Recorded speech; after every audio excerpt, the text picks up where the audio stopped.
for toys, it's very important to check the age appropriateness of the toys.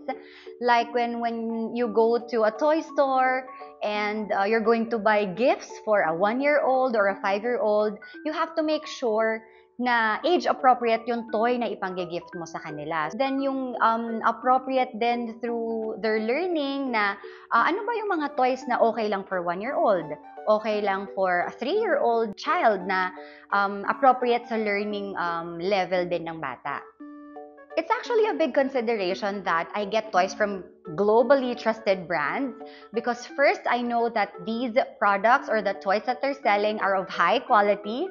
They're made with high quality materials and durability is very important. Like for myself, I had now my 8-year-old na kasi siya. So the toys that I had from Ogalala na ginamit ng daughter ko when she was little, and then I had another baby after her, she's still using the same toy. So it's just, a matter of how you keep them.